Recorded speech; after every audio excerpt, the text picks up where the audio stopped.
Welcome back to Carnage Corner, Carnage Cravers. Alright, so it's been a little while since we did this, but we are going to go ahead and do a little Carnage booking.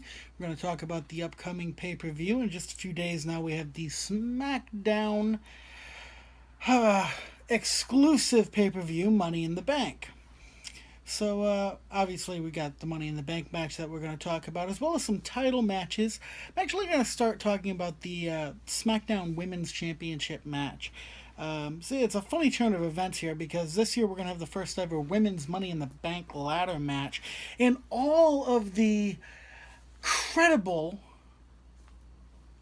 challengers, women who could be credible challengers for Naomi's SmackDown Women's Championship, are involved in the Money in the Bank ladder match. So, in what is a clear sign that WWE wants to show how stupid their champion is, in an example of extreme hubris, Naomi is going to put her title on the line against Lana, who we've not seen wrestle yet.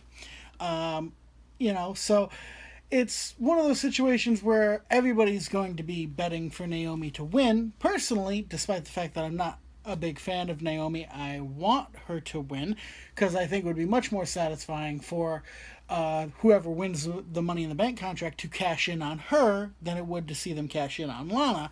But they're setting it up to where, I mean, it would not be crazy for us to see Lana come in and capture the women's championship in her debut match. I would remind you that AJ Lee once lost the Divas Championship in a very similar fashion to Paige. Extreme hubris led to a impromptu title match that she then lost. So, again, I'm no fan of Naomi, but for the sake of decent storytelling, she should keep it until someone cashes in on her. But I'm going to laugh my ass off if Lana wins. I really am. Because, quite frankly, for her act of hubris, Naomi would deserve it. Moving on to the tag team match, we have the Usos, the SmackDown Tag Team Champions, defending against the New Day. Yes. Personally, my disdain for the New Day notwithstanding, I'm going to say that the Usos, I would want the Usos to win this match. I don't want to see the tag titles on the New Day again. I'm just not interested in that. But given the current WWE regime's love for all things idiotic, the Usos are probably going to win. It's going to pain my heart to see it. I mean, the New Day is probably going to win. As I said, it's going to pain my heart to see it. But yeah, we're very soon going to see the SmackDown Tag Team belts around the waists of the gaggle of gyrating morons. I don't want it to happen, but it's probably going to happen. Moving on to the Women's Money in the Bank ladder match. This one's hard to call because you got Becky Lynch, Charlotte Flair, excuse me, I can't talk, Natalya, Tamina, and Carmella. Now, Becky Lynch, Charlotte Flair, Natalya, even Tamina are, three of them are former women's champions in one form or another. And one of them is a powerhouse who could easily be believable to be a champion. For that reason, despite the fact that I would rather see Becky Lynch become the first ever Miss Money in the Bank, given what I know about the way, things usually, the way perception equals reality, let's be honest, the only way Carmella is ever going to be...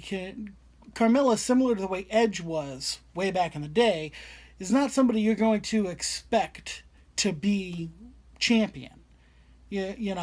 And so therefore the Money in the Bank contract is the easiest way to elevate her to the status of being in the title picture, because she can be a heel, she can do something that is unfair but legal, cash in on a prone champion, and become champion. And also, if you want to analyze the match itself, it's a ladder match. There's no disqualification. And she has an outside force. No matter how inept he may be, Ellsworth, at the very least, makes a decent distraction. So she has that working in her favor as well. So while I would like to see Becky Lynch win, I'd be willing to bet that the WWE is going with Carmella on this one. Going into the WWE title match, Jinder Mahal defending against former champion Randy Orton. I would like to see Orton win. I believe Orton will win, and I'll tell you why. Because WWE only made Jinder Mahal WWE champion because they launched the WWE network in the country of India. I'm not kidding. If you look it up, those events coincide. So yes, I don't think we're going to see Jinder Mahal's title reign going much further, because they got to get it off of him before they test him for steroids, because the acne on his back and the ballooning of his physique make it very clear that the boy is a juice monkey. So yeah, I think the belt's going back on Orton. I think it should go back on Orton. This was a nice publicity stunt, a nice PR marketing scheme, but let's be honest. Jinder was 1/3 of 3MB. The man's not a champion. I'm sorry. Okay, and now let's move on to, the main event. What I'm assuming will be the main event. The Money in the Bank ladder match. Okay, Kevin Owens, AJ Styles, Baron Corbin, Sami Zayn, Dolph Ziggler, and Nakamura. Alright, this one is a lot harder to call on who would be the favorite than the women's match. Okay, simply because where there's a decisive talent separation with the women, many of these men are on the same level. They're all great. AJ Styles is great. Kevin Owens is great. Nakamura is fan-fucking-tastic. Okay? And Dolph Ziggler, as much as I want to vomit every time I see him because I'm that sick of him, you know what? You can't deny that the kid is, he's good in the ring. He can put on a good show. Sami Zayn is very popular and very good. Again, technically sound, high flyer. Okay, Baron Corbin is the biggest man in the match. They book him like a powerhouse, and he seems to throw decent strikes, or at least they look good. Okay, now, but if we stop to analyze what they've been doing in their booking leading up to this, I'm going to preface this by saying I would like to see AJ Styles win, because I would like to see AJ Styles back in the title hunt.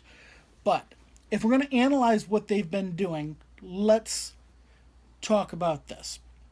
Okay? Kevin Owens is still riding a massive push.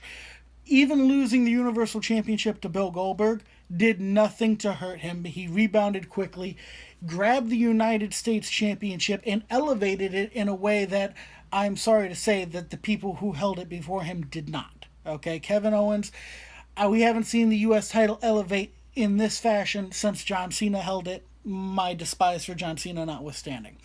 Now, going on to talk about AJ Styles. AJ Styles also, over like Rover, he doesn't need any help.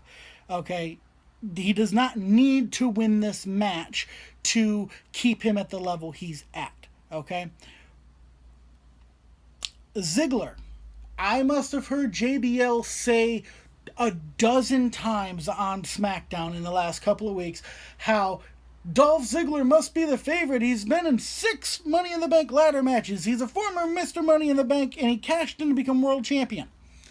Okay, so they're pushing the idea that Ziggler's the favorite, which tells me Ziggler's not going to win. Okay, Nakamura stood tall on the top of a ladder, holding the Money in the Bank briefcase, so clearly they want us to think that he is the favorite. But again, the one person, and they talk about Baron Corbin, how the Money in the Bank ladder match is tailor-made for Baron Corbin because he can just pick up a ladder and whack somebody with it, and there's no rules and this, that, and the other. The one person they're not talking about, the one person they're not pushing like they're the best thing since sliced bread, is Sami Zayn, which makes me think possibly that Zayn's going to win this.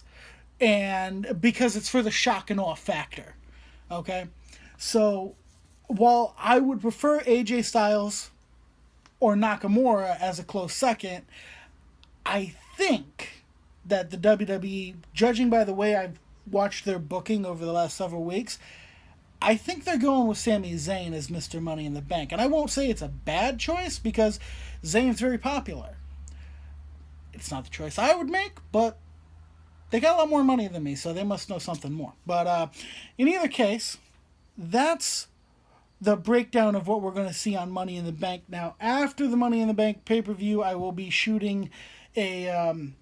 actually, I might even do it during the Money in the Bank pay-per-view. I haven't figured that out yet. But I'm going to be giving my reactions, and we're going to see how this whole thing shapes up. So, in the future, I'm going to be doing more of these videos that go up, more of these videos that I do before the pay-per-views, giving you guys my thoughts, my insights on, what I want to happen, what I think should happen, and why. And I guess we're going to see if I need to pack up my crystal ball or not. I might start charging. No, I'm not going to start charging. Anyways, thanks for joining me. I'm Ken Carnage. And remember, until next time, Carnage is right around the corner.